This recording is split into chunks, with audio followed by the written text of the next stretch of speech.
એની સાધના અને સમજણ. આવ્ય બકોર આવ્ય. હથેળીમાં તમાકુ મસરી રહેલ ભૂલાએ આવકાર આપતા કહ્યું, ભૂલા, આપણા ગામમાં હમણાં એક નવીન જાતનું ટીલું આવ્યું છે. તે જોયું. બકોરે ભૂલાની બાજુમાં બેસતા નવા સમાચાર કહી સંભળાવ્યા. ના ભાઈ, મારા જાણમાં કે સાંભળવામાં એવું કાંઈ આવ્યું નથી. ત્યારે તો તું આ બાબતથી સાવ અજાણ લાગે છે. આમ તો આ નવું છે એટલે તને ખબર ન હોય, પણ હમણાં થોડા વરસથી એક નવું પાખંડ નીકળ્યાનું સંભળાય છે. આ બંનેને આમ વાતો કરતા બેઠેલા જોઈ એક આધેડ વયના આદમી એ બાજુ આવી ચડ્યા. તેને આવેલા જોઈને બકોર બોલ્યો, આવો કાકા આવો, અહીં બેસો અને તમારી ધતુરી સળગાવો. અમથા કાકા ધતુરીના ભારે હરેડ બંધાણી. એણે તો ઓટલા ઉપર બેસીને પોતાની ધતુરી ભરી અને સળગાવી. આંખો વીંચી અને બે ચાર ઘૂંટો તાણી અને પછી મોંઢામાંથી ધુમાડો કાઢતા કહ્યું, લે બકોરિયા, તું એ લે, જરા કોંટો આવે. બકોરને પણ તલપ તો લાગી હતી. એણે હાથમાં ધતુરી લીધી અને કહ્યું, કાકા, તમને કાંઈ ખબર છે? આપણા ગામમાં એક નવું પાખંડ પેઠું છે. આશ્ચર્ય પામતા કાકા બોલ્યા, એલા બકોરિયા, શું વાત કહે છે? કઈ જાતનું વળી પાખંડ આવ્યું છે આપણા ગામમાં? એવું નવું પાખંડ કાંઈ પહેવા દેવાતું હશે. એક બે ઘૂંટ ઉતાવળે તાણીને બકોરિયો બોલી ઉઠ્યો, પણ એ તો પહેરી જ ગયું. હવે તો એને કાઢવાનું છે. અરે એમાં વળી શું મોટી વાત, પણ તું જરા સમજ પડે એમ તો કહે, કાકા એટસકું ખાતા કહ્યું. આપણા ગામમાં મારી પડોશમાં પેલો તીતો બ્રાહ્મણ નથી. એ ક્યાંકથી વળી નવા ધર્મનું ટીલું તાણવાનું શીખી આવ્યો છે, બકોરે સ્પષ્ટતા કરી.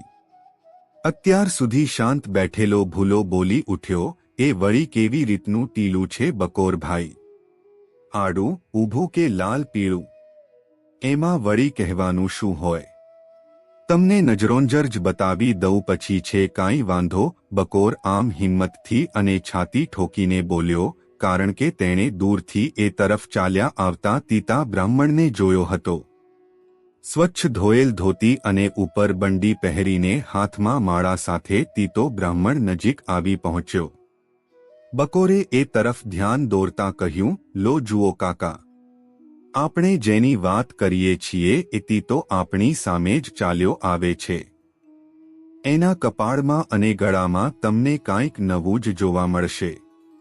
એને જરા નજીક બોલાવો તો આપણે થોડી પૂછપરછ કરીએ. અમથા કાકા એ પોતાનો ઈરાદો જણાવ્યો. બકોરે સાન કરી તીતા બ્રાહ્મણને નજીક બોલાવ્યો. તીતાએ પણ પાસે આવી આ ત્રણેયને હાથ જોડીને જય શ્રી સ્વામિનારાયણ કહ્યા અને કહ્યું, મારા જેવું શું કામ પડ્યું કાકા? અમથા કાકાએ તીતા સામે નજર ઠેરાવી. કપાળમાં રેખાને આકારે શોભતું ઊભું તિલક અને વચ્ચેનો કુમકુમનો ગોળ ચાંદલો ધ્યાનથી નિહાળ્યા. ગળામાં પહેરેલી તુલસીની બેવડી કંઠી એમની નજરે ચડી. પછી બકોર પાસેથી ધતુરી લેતા બોલ્યા, અલ્યા તીતા, તે આ કયા ધર્મનું ટીલું તાણ્યું? બ્રાહ્મણના કપાળમાં આવું ટીલું તો કદી દેખ્યું નથી. વળી આ તારા ગળામાં કંઠી છે એ પણ ઝીણા ગોળ પારાવાળી કાંઈક નવીન લાગે છે. તીતે વિનય સાથે કહ્યું, કાકા, આ સ્વામિનારાયણ ધર્મનું તિલક છે અને કંઠી પણ હમણાં એ ધર્મની બાંધી છે.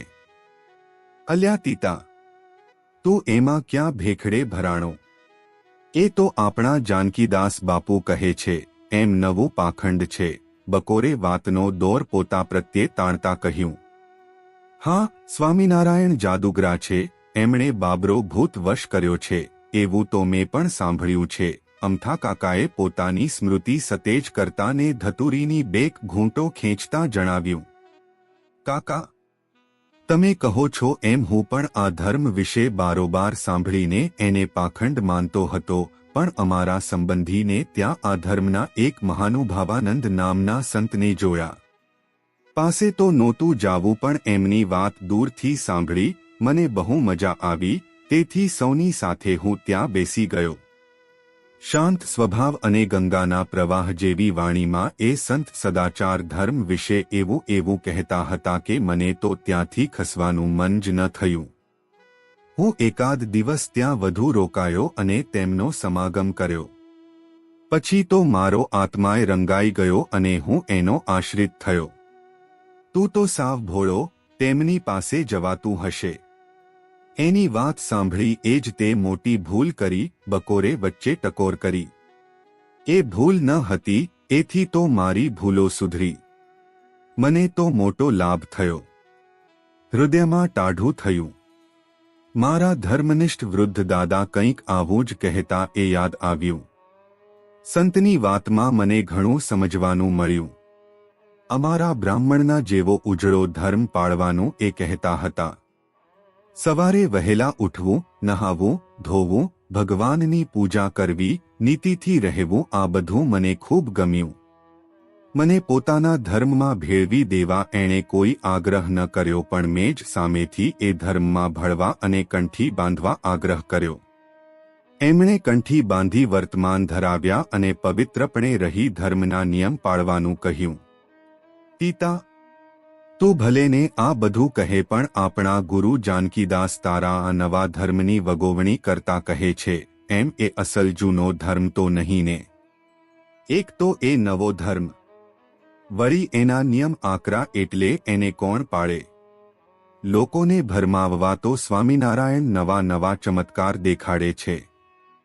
ભલે એમાં બીજું બધું હોય, પણ ગાંજો અને ધતુરી એ બે ન હોય તો આપણે એ શું કામનો? કાકાએ ધતુરી પરના દેવતાને સતેજ કરતા કહી જણાવ્યું. કાકા, તમને અહીં ગામડામાં બેઠા બેઠા શું ખબર હોય? ગાયકવાડ સરકાર જેવા મોટા મોટા રજવાડાઓ પણ એને માનસન્માન આપે છે. મોટા યજ્ઞો કરીને એ સ્વામિનારાયણ ભગવાને ઘણા વિદ્વાન બ્રાહ્મણોને પોતાનો મત માનતા કર્યા છે. મોટા બહારવટિયાઓ અને ડાકુના સરદારોને પણ વશ કરીને ભગત બનાવી દીધા છે. લાખો માનવીઓ એમની પાછળ ફરે છે અને સમયોત્સવમાં ભેળા થાય છે. આ બધું જોયું નથી, એટલે આપણા જાનકીદાસજીની ઉડતી વાતો સાંભળીને આમ તમે બોલો છો. અમારે એવા ઢોંગધતીંગ સાંભળવા નથી. કળિયુગમાં તો આવું કેટલુંય ચાલતું હોય છે. જાનકીદાસ બાપુ ખોટું થોડાક કહે, ભૂલાએ કહી નાખ્યું. પિતા અને આ લોકોની બજાર વચ્ચે ચાલતી ચર્ચા સાંભળવા કુતૂહલતાથી પ્રેરાઈને એક પછી એક એમ ઘણા માણસો ત્યાં ભેગા થઈ ગયા. આ બધામાં કોઈના પુણ્ય હજુ નહીં ઉદય થયા હોવાથી કોઈને પિતાની વાત ગળે ન ઉતરી. એક બે જણાને એમાં જરૂર રસ પડ્યો, પરંતુ અમથાકાકા અને બટકબોલા બકોરના વચનોએ એના પર ઝાઝી અસર થવા ન દીધી. પિતાએ કહ્યું, મેં સમજી વિચારીને આ ધર્મ સ્વીકાર્યો છે. જીવતે સુખ્યા, પવિત્ર જીવન વીતે અને અંતકાળે એ ભગવાન વિમાન લઈને તેડવા આવે એથી રૂડું બીજું શું? આ સાંભળી ટોળામાંથી એક જણ બોલી ઉઠ્યો, બીજું બધુંય તો ઠીક, પણ આતી તો સ્વામીના ધર્મનો આશ્રિત થયા પછી ઘણો બધો સુધર્યો છે અને નિયમમાં આવ્યો હોય એવું લાગે છે. જરૂર એ કહે છે એમ એના ભગવાન એને ધામમાં તેડી જશે. આ સાંભળી પાછળથી અવાજ આવ્યો કે, ભાઈ, વિમાન લઈને ભગવાન એને તેડવા આવે તો આપણે બધા હાજર રહેજો. જોઈએ તો ખરા કે આ બધુંય સાચું છે કે ખોટું. ત્યાં બીજો દાઢમાંથી બોલ્યો, એલા આપણે બધા એકબીજાને કહી દેજો, ક્યાંક એના ભગવાનના દર્શન કર્યા વિના ન રહી જઈએ. આ ચર્ચાના વંટોળ વચ્ચે તીતાભગત તો શાંત ઊભા હતા. એવામાં કોઈક ખતાઈથી બોલ્યો, તીતા ભગતને એના ભગવાન તેડવા આવશે એટલે આપણે તો એ વિમાનના દાંડીએ વળગી જવાના અને નિયમ પાળ્યા વિના ધામમાં પેહી જવાના, પછી છે કાંઈ વાંધો. આમ સ્વામિનારાયણ ધર્મ અપનાવવાથી તીતો વિપ્ર ગામલોકો માટે પ્રારંભમાં તો ચર્ચાનો વિષય થઈ પડ્યો. લોકો ખતાઈથી ફાવે તેમ બોલી મશ્કરીઓ કરતા. જુવાનિયાઓ હાંસીમશ્કરીમાં ઉપહાસ કરતા. તીતા ભગતે મૂંગા મોંએ આ બધું સહન કરવામાં સાર માની કોઈને કશું કહ્યા વિના પોતાનું કાર્ય ચલાવે રાખ્યું. ગામલોકોની પજવણીથી એની સાધના મોડી ન પડી, પરંતુ વધુ દૃઢ બની. લોકોના આવા નર્યા અજ્ઞાન ઉપર એને દયા આવતી. પ્રભુ આમને સદ્બુદ્ધિ આપો એવી એ પ્રભુને પ્રાર્થના કરતા. અવારનવાર સમયાઉત્સવમાં જઈ સંતોનો સમાગમ તેમજ ઇષ્ટદેવ શ્રીહરિના દર્શન કરીને તેઓ નવું બળ પ્રાપ્ત કરી લેતા. પછી તો એમની ધીરજ અને દૃઢતા ભારે મજબૂત બની ગઈ. એમનો રંગ ચડતો જ રહ્યો. વર્ષો સુધી એણે શિરને સાટે સત્સંગને જાળવી રાખ્યો. સમય જતાં એમને અંગે અવસ્થા દેખાવા લાગી. છતાં નિયમધર્મ અને ભજન સ્મરણ તો હંમેશની જેમ ભારે હોંશથી કરતા રહેતા. શરીર અશક્ત થતાં એક દિવસે કંઈક વધારે કસર જેવું હોવાથી પોતે ખાટલામાં સૂતા સૂતા ભગવાનને સંભાળતા હતા. કેમ જાણે સંસારમાંથી પરવારીને પ્રભુના તેડાની વાટ જોઈને બેઠા ન હોય. પ્રભુના ધામમાં જવા એમણે તો જો કે ક્યારની તૈયારી કરી લીધી હતી. રાત્રિના 12 ઉપર 1 વાગ્યાનો સુમાર હતો. અંધારાના ઓછાયા ચોમેર પ્રસરેલા હતા. આકાશમાં તારલાઓ ટમટમતા હતા. ચોમેર સુનકાર હતો. ગામની બજારમાં એકાદ બે વ્યસનીઓ ઓટલે બેસીને જેની તેની ખોદણી કરીને ઘર તરફ જવાની તૈયારી કરતા હતા. તેવામાં અચાનક બજારમાં તેજનો ધોળો શેરડો દેખાયો. કોઈકે કહ્યું, બહુ મોટો તારો ખર્યો કે શું? આટલો બધો પ્રકાશ ક્યાંથી આવે છે? જોતજોતામાં તો આખું ગામ પ્રકાશથી ઢંકાઈ ગયું. જેથી સૂતેલા માનવીઓ પણ જાગીને અચંબો પામવા લાગ્યા. બીજાએ કહ્યું, ગામમાં આ મોટી લાય લાગી કે શું? કોઈકે કહ્યું કે આ લાયનો પ્રકાશ નથી. નથી આમાં ધુમાડા કે નથી બળતી આંખો, આ તો કંઈક જુદું જ લાગે છે. આવી પરસ્પર વાતો સંભળાય છે એવામાં આંખો ઠરે એવો એ શીતળ પ્રકાશ તીતા ભગતની ફળીમાં જતો જણાયો. વધુ કૌતુક જોવા સૌએ એ તરફ દોટ દીધી. આવીને જ્યાં જુએ છે ત્યાં ફળિયામાં હંસના આકારનું તેજોમય સુંદર વિમાન ઉતર્યું છે. એમાં જડેલ વિવિધ હીરા અને મણિઓની વિવિધ જ્યોત ચોમેર પ્રસરે છે. એની અંદર મહાપ્રભુ બિરાજ્યા છે. સાથે ઘણા મુક્તો વીંટાઈને બેઠા છે. લોકોને નક્કી થઈ ગયું કે આ તો તીતાના ભગવાન પોતે જ એને ઘરે આવ્યા છે. કોઈક તો મહાપ્રભુની અણિયાળી આંખોને નીરખી રહ્યા. કોઈક નમણી નાસિકામાં મોહી રહ્યા. કોઈના ચિત્ત પ્રભુના વિવિધ અલંકારોમાં ચોંટી રહ્યા. સહુ કોઈ પ્રભુને નિહાળી સ્તબ્ધ બની ગયા. પ્રભુનું એવું મોહક કિશોર સ્વરૂપ હતું કે દર્શન થતાં એ બધા આભા બની ગયા. તીતા ભક્તના આનંદનો તો પાર જ નહોતો. પોતાના નાથ પધાર્યા. એનું હૈયું હલક્યું હતું. એણે પ્રભુને પ્રણામ કર્યા. ગામ લોકોને જય સ્વામિનારાયણ કહી તીતા ભગતે દેહનો ત્યાગ કર્યો. એના શરીરમાંથી તેજનો સમૂહ નીકળ્યો. તેમાં તીતા ભક્તનો દિવ્ય દેહ દેખાયો.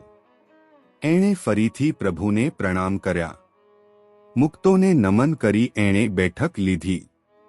લોકો તો આ બધું જોતા જ રહ્યા.